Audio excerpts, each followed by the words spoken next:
सुधागड तालुक्यातील उन्नेरे येथील रवींद्र देशमुख यांच्या निवासस्थानी सुधागड तालुका शिवसेनेच्या सुधागड तालुका प्रमुख रवींद्र देशमुख, रायगड जिल्हा उपजिल्हा प्रमुख अनुपम कुलकर्णी, रायगड जिल्हा युवा प्रमुख संजय म्हात्रे यांच्या वतीने हिंदू हृदय सम्राट बाळासाहेब ठाकरे यांची 23 जानेवारी रोजी जयंती औचित्य साधून महायुतीच्या नवनिर्वाचित मंत्री भरतशेठ गोगावळे, आमदार महेंद्र दळवी, आमदार महेंद्र थोरवे, सुधागड तालुक्याचे आमदार रविशेठ पाटील सत्कार सोहळा मोठ्या उत्साहात पार पडला। या कार्यक्रमाला नामदार भरतशेठ गोगावळे, रोजगार हमी मंत्री रविशेठ पाटील, आमदार पेन विधानसभा, आमदार महेंद्र दळवी, अलिबाग विधानसभा मतदारसंघ, महेंद्र थोरवे, कर्जत खालापूर मतदारसंघ यांची प्रमुख उपस्थिती होती। या कार्यक्रमात उपस्थित सर्व मान्यवरांचा सत्कार करण्यात आला।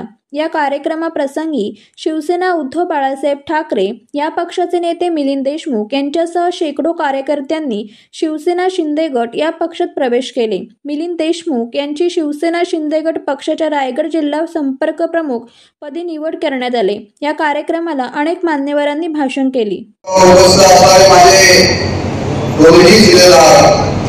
या ठिकाणी शिवसेनेच्या माध्यमातून या संपूर्ण रायगड जिल्ह्यामध्ये काम करत असताना वंदनीय बाळासाहेबांनी जी शिकवण आपल्याला दिलेली आहे की 80% समाजामध्ये 20% राजकारण आणि ही विचारधारा घेऊनच आपण संपूर्ण समाजामध्ये काम करतात। शिवसेना ही राजकारणासाठी असणारी संघटना नाहीये। शिवसेना ही मराठी अस्मितेला अन्याय होत असेल त्या विरुद्ध लढणारी ही संघटना आहे। ती विचारधारा आहे वंदनीय बाळासाहेबांनी दिलेली आहे आणि ही विचारधारा घेऊनच आपण काम करत आहोत। आणि म्हणून मगाशी सांगितलं की आपल्या सर्वांसाठी अभिमानाचा दिवस आहे की वंदनीय बाळासाहेबांच्या जयंतीचा दिवस हा संपूर्ण महाराष्ट्रामध्ये देशभरामध्ये शिवसैनिक ज्या अभिमानाने आपण हे कार्यक्रम या ठिकाणी आयोजित करत असतात। वंदनीय बाळासाहेबांचा विचार हा कधीही आवडत जाऊ शकत नाही। ज्यावेळेला सूर्य असेपर्यंत वंदनीय बाळासाहेबांचे नाव या अभिमानाने या देशामध्ये राज्यामध्ये घेतलं जाईल असं काम कार्य बाळासाहेबांनी आपल्या समोर उभं केलं आणि म्हणून वंदनीय बाळासाहेबांचे विचार घेऊन आणि संपूर्ण महाराष्ट्रामध्ये काम करत आहोत। पत्रकार बंधूंनो, आपल्याला या ठिकाणी सांगितलं पाहिजे खरं म्हणजे आम्ही 3 भाजपचे आमदार आणि 3 शिवसेनेचे आमदार हे अति जवळीक असे आहोत। कारण या ठिकाणी आम्ही कधी भेदभाव करत नाही, कामाच्या दृष्टीनं कधी हे करत नाही, भेदभाव ठेवत नाही। आणि म्हणून भरतशेठ नागपूरला ज्या वेळेला शपथ घेतली त्यावेळेला पहिल्या प्रथम मला भेटायला हॉटेलवर असताना अरे तुम्ही आला या आता इथे हा पुढे काय नाही, मी आता इथे रूममध्ये बसतोय, परंतु हे आज मोठेपण आहे। आणि म्हणून या ठिकाणी आपल्या जिल्ह्यातला का होईना पण आपल्या जिल्ह्यातला माणूस मंत्री होतोय ते सारखा अभिमान आहे। आणि म्हणून मंत्री झाल्यानंतर दुसऱ्या दिवशी ताबडतोब आम्ही 6च्या 6 त्या ठिकाणी मुख्यमंत्री महोदयाला भेटण्यासाठी गेलो की पालकमंत्री भरतशेठचा आवाज हे करण्याचा असा प्रेम जुळलेला असतोय ते कधी तुटत नाही। आणि म्हणून आपल्याला या ठिकाणी सांगू इच्छितो की या ठिकाणी भरतशेठचा या माझ्या मतदारसंघात सत्कार होतोय सार्थ माझ्यासारख्या कार्यकर्त्याला अभिनंदन। कारण हे महाराष्ट्राची अपेक्षा होती की भरतशेठ मंत्री व्हावे आणि त्याप्रमाणे भरतशेठ मंत्री झाले आणि रायगड वासियांना खऱ्या न्याय मिळाला। सगळ्यांची अपेक्षा होती की सेनेप्रमाणे भरतशेठ पालकमंत्रीच व्हावे, परंतु अचानकपणे एकच यादीमध्ये नाव असताना नेहमीच्या सवयीप्रमाणे ते नाव घोषवलं गेलं आणि मग तटकरे फॅमिली मंत्री आदिती तटकरे पालकमंत्री घोषित झाला। आणि मग कुठे आम्ही सगळ्यांनी उठाव केला आणि उठावानंतर मुख्यमंत्री दखल घेऊन खऱ्या पालकमंत्र्याला स्थगिती दिली आणि पुन्हा एकदा रायगडमध्ये आनंदोत्सव साजरा झाला. आम्ही सगळे आशावादी आहोत की आपले मुख्य नेते महाराष्ट्र राज्याचे उपमुख्यमंत्री शिंदे साहेब आपल्या रायगड वासींना न्याय निश्चित देतील. आशावाद आमदारांना निश्चित आहे. त्यामुळे येणाऱ्या काळामध्ये बरेचसे पालकमंत्री आपल्यासोबत निश्चित येतील.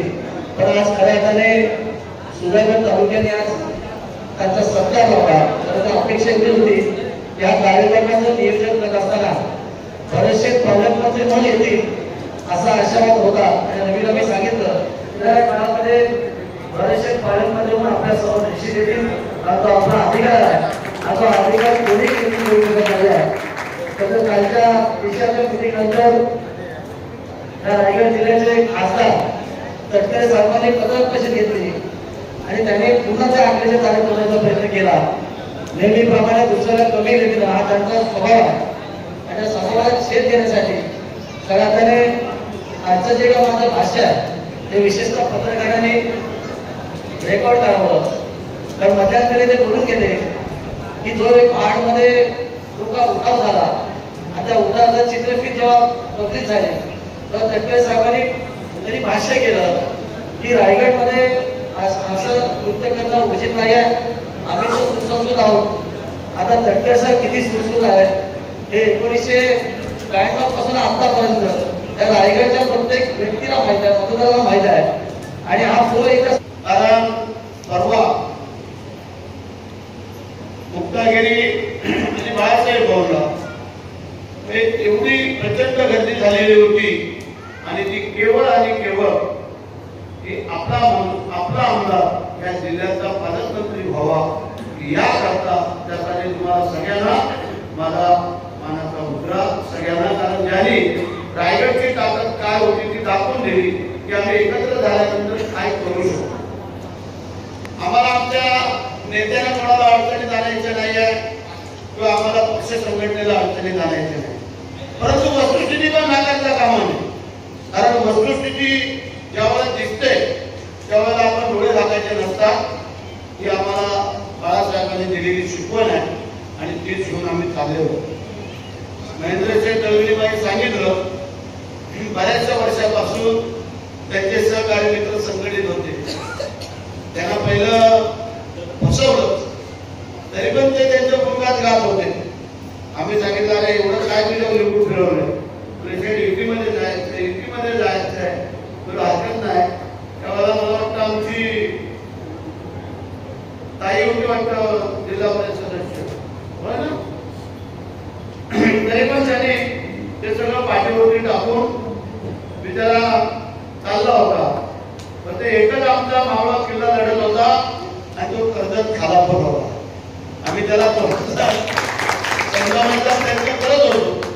त्याची काही कारण होती परंतु त्या महाराष्ट्राला कळलेलं आहे की रायगडला काय होतंय कसं होतंय काय आहे. आणि जास्त काही बाकी बोलणार नाही. एकच शब्द फक्त बोलतो जो स्वतःच्या भावाचा झाला नाही तो तुमचा आमचा काय होऊ शकतो हे या गणपती